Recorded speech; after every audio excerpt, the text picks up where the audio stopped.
Hello and welcome back to my channel, Boozy Bookish Thoughts. I'm Justine, or Jay if you prefer, and welcome back to my new video. So today we're doing another tag. I don't know if this is going to go up on Friday or on Tuesday. That all depends on my disability and on if I'm able to get the video that I want up on Friday actually videoed. So I do want to do this video too, and it does tie into everything that we're talking about recently, but it just required less preparation, so I wanted to film it while I could. So this video is the 20 questions booktube tag or book tag. So I've seen this floating around booktube ever since I started watching booktube, and I do love it. I've seen a lot of booktubers answer these 20 questions, and I wanted to put in my 2 cents as well. The original tag is done by the Book on Goodreads, so I think it started out as a Goodreads tag and then made its way on to booktube. So this is what we're doing. I don't know when this is going to go up. I hope it will go up next week Tuesday, but it might go up on Friday. So just depending on when you see this, you will know whether or not my disability got in the way of filming, as it often does. But going on to the question. So there are, as per the title of the tag, 20 questions, and that includes the tag. So it's actually 19 questions plus the tag. So if you see me glancing down, that's me reading the questions. We are still drinking the Sand Valley Carmenere. Let's add a little bit more to the glass. Okay, and let's get into these questions. So first of all, the first question is, how many books is too many in a book series? Now, my favorite book series is up to like 18 books, I think, at this point. So 18 or 17, something like that. And so obviously the answer is at least 18 or 17. But actually I have no objections to long-running series. Like I said, the Dresden Files is very long, very extensive. And then I plan to get into the Discworld series, hopefully. And I think there are like 40 plus books there. And what are some other long-running series I read? The Shannara series I was very into at the time that I was reading it, and I don't follow it anymore now, and I lost track of the books already, but I did read it for quite a while. I'm planning to make my way through the entire Dragonlance Chronicles. So yeah, obviously the limit does not exist, to quote Mean Girls. That being said, there is something to be said about duologies or trilogies that are very neat and contained.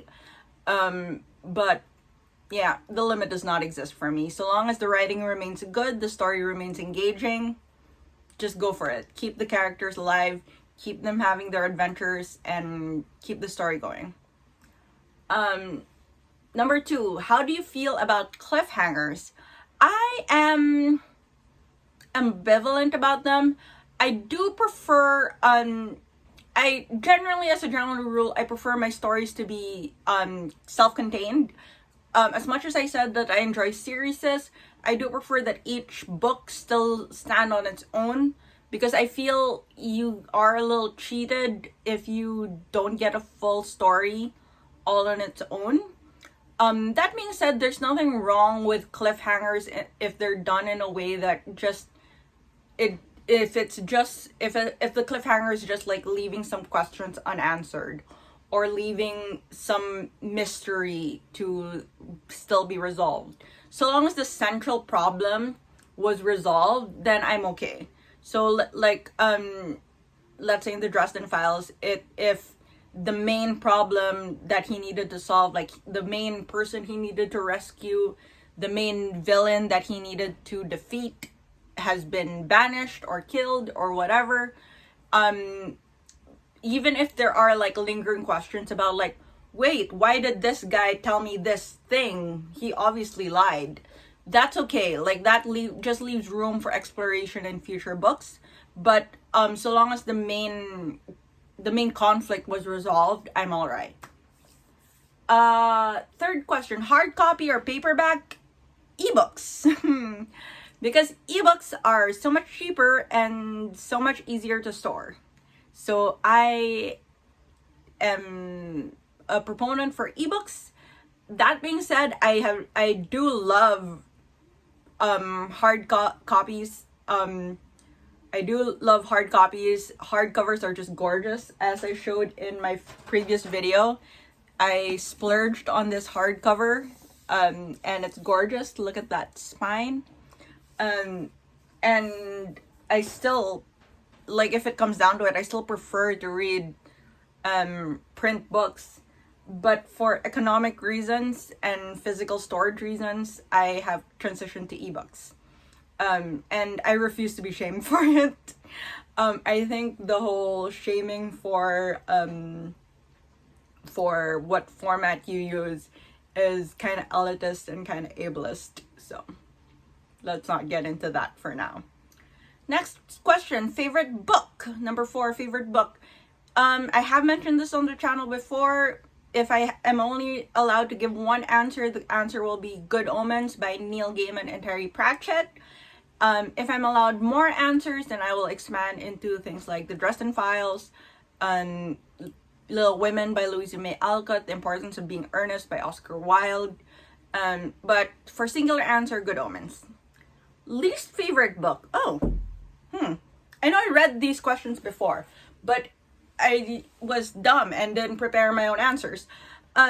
Least favorite book. Honestly, the book that sparked the most anger in me was a book I was required to read in school, in high school. And that title of that was A Separate Piece. I don't even remember who by. If you remember or if you know, leave it in the comments. And it was about a friendship between two boys. And now that I'm older, I would definitely classify that friendship as pretty toxic. I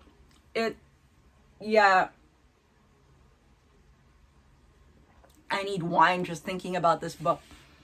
Being a little ADHD kid in high school who struggled to make friends and who was treated pretty badly sometimes by people who claimed to be my friends, this book just set off so many red flags in my brain, and I hated it. I literally deleted it from my brain until it came time to think about these tag questions, and I was like, oh gosh, that is the book I hated the most. I don't think I even put it on my Goodreads. I don't want it like messing up my algorithms or anything. To be fair, I've never reread it as an adult. So I don't know if my perspective will change, but obviously I'm still autistic. I'm still ADHD. I still struggle to make friends. And it's just a messed up book, and it's all about friendship and loyalty and things like that. And I'm like, oh gosh, this is just wrong. These characters are not sympathetic at all. So that's my little mini rant. Thanks for coming to this video. Number 6, love triangles, yes or no? I will say this. A love triangle can only exist with at least one bisexual person. Everything else is just a love angle. For it to be a love triangle, there needs to be at least one bisexual person.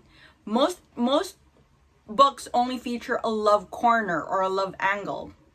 And those are honestly not my favorite. They tend to be very predictable. You know who you're supposed to root for, and then at the end there's going to be a twist and you're going to root for the other person, and I find it cliche and overdone and not that interesting. That being said, if a book will present me a true love triangle, like a true love triangle with multiple interactions, I am interested. So if you have a book, if you know a book that does do that, then leave it down in the comments. I want to check that out. One book I heard does that. I don't know if this is a spoiler, but I heard that Iron Widow does a good does a good love triangle because it's more fluid than the classic love angle. So yeah, if you have other books like that, then leave it down in the comments.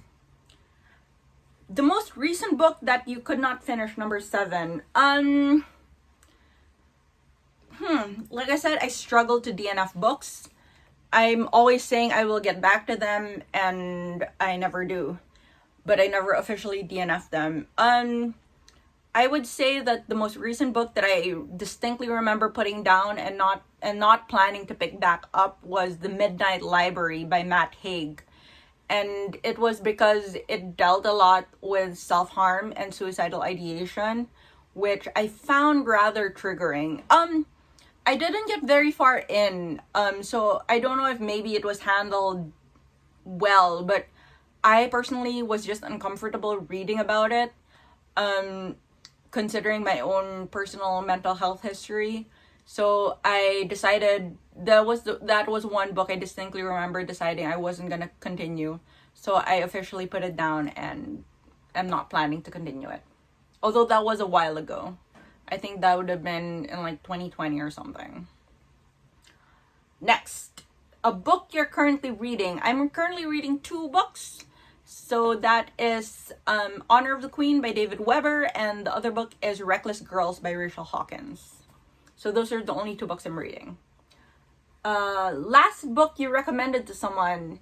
Based on this channel, the last book recommendation video I did was my wine and book pairing on one Friday. That was the last book recommendation video I did, and in that one I would have recommended Dragons of Autumn Twilight by Margaret Weiss and Tracy Hickman, The House by the Cerulean Sea by T.J. Klune, and Daughter of the Moon Goddess by Su Lin Tan. So, oldest book you've read based on publication date. I did have to Google this. I didn't know off the top of my head. So I did some Googling, and I went through my Goodreads and Storygraph shelves, and it would seem that Shakespeare is the oldest author I've read. I've read several by him. I read several of his complete works. I know I read Midsummer Night's Dream. I read Macbeth. I don't know if I finished Hamlet, and I read a few more, but I can't remember exactly which ones I finished. But suffice it to say that Midsummer Night's Dream, which I'm definitely sure I finished, came out in 1605. So let's just call that the oldest book I read, 1605. A Midsummer Night's Dream by Shakespeare. Next is, compared to that, the newest book I've read. That would be Rotten to the Core by P.E. Kinsey, part of the Lady Hardcastle mysteries. It came out in June, like first week of June 2022, and I read it in July of 2022. Favorite author? If I'm only allowed one answer, then that would be Neil Gaiman. I love most of his works across the board consistently. And if I'm allowed more answers, then we would go towards Jim Butcher, Louisa May Alcott. Basically, the authors of my favorite books. Let's leave it at that. So who did I name for that? Like Louisa May Alcott, Oscar Wilde. Yeah. So basically them. Number 13, buying books or borrowing books. I love borrowing books. I'm a huge fan of libraries. I would love to have a functioning library that's accessible to me. When I lived in Europe, I maximized the library in my university and the library, the city library. It was difficult though to access the city library, to maximize the city library, because obviously most of the books were in Dutch, and I didn't speak Dutch or read Dutch. But I did love the fact that there were open spaces to work and things like that for free. And my university library was very extensive. Even in my undergrad years, I maximized my university library here also, the local university. So I'm a huge fan of borrowing books. I love that. I love the accessibility and availability issues it solves. That being said, because there is no real functioning library system here, I do buy most of my books. That's a long way of saying that. But I do also have a Scribd subscription, so I read a lot and I listen a lot on Scribd, and essentially there you're like borrowing as well. I mean, you're paying, but you're only paying for access to the books, but you don't actually own them. So that's kind of the compromise I have right now. But if I ever move to a place where there is a very healthy library system, I would definitely prefer to borrow books until at least I've read them and I know I want to like annotate them or dog-ear them or something like that.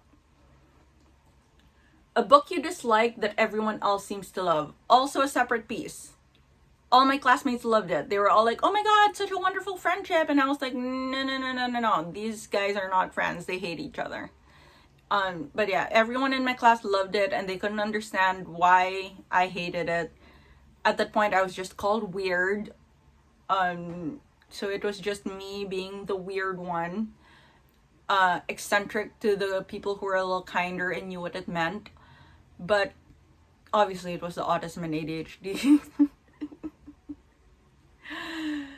Anyway, let's stop talking about that book. It doesn't deserve the airtime. Bookmarks or dog ears? Neither. I remember the page number. I do dog ear my books though. If you'll see this book that I have here handy, you'll see it's dog eared. Hang on there. So it is dog eared.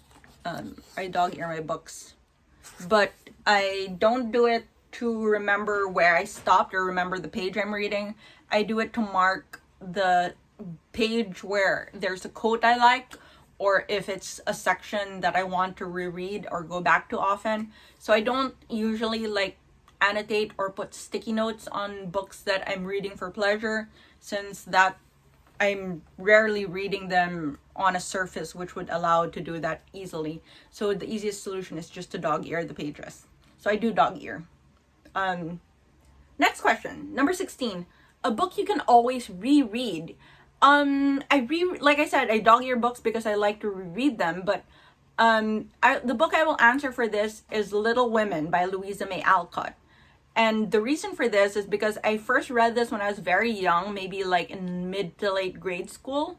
And I had very strong feelings about certain characters, about certain scenes, about certain plot events or plot twists. I felt very strongly about them. And then I read it again in like high school. I reread it in high school and I had a completely different take on it. I sympathized with different characters. I found other scenes more meaningful. And then this just continues every time. Every time I reread it at a different point in my life. So I reread it in high school. I reread it in early college and then again in late college when I first started working, after I found my first boyfriend, after I broke up with my first boyfriend. So things like that. Every time I reread this book at a different point in my life, after having lived a little bit more, I find something new and more meaningful about it. I find something else to take away from it. And it's the same book, obviously. But different parts of it become more meaningful to me. Different characters are relatable. And it's one of my favorite books. It's very meaningful to me, and I do go back to it and I reread it every so often after a major life event to see like how it's changed for me or how I've changed since the last time I read it. So number 17, can you read while hearing music? Actually, I prefer it. Because again, I know I've said this a lot, but I do want to talk about, my ADHD and autism inform everything about my reading or everything about my life. But so because of that, I normally will need extra stimulation to enjoy the book or to help me focus. So the right playlist to match the right book is pretty good. Normally I will pair something like fantasy or sci-fi to like hardcore fantasy or hardcore sci-fi to metal. I will pair pop or indie to my cozy mysteries and things like that. Number 18, second to the last question. One POV or multiple POVs? No strong feelings either way. My favorite books are spread across different versions. Some have multiple, some have single. I do want it to be said that I tend to prefer there's a certain cohesiveness that happens with a single point of view that is hard to achieve, or that it tends to be boring if it's achieved in multiple POVs. So I think it depends on the story. I think it depends on the author and the execution. So but again, no strong feelings. I won't purchase or not purchase a book based on this. Last question before the tag. Do you read a book in one sitting or over multiple days? Thanks to my brain, it is one or the other. It's either one book in one sitting or one book in 1 month. There is no in between, or very little in between.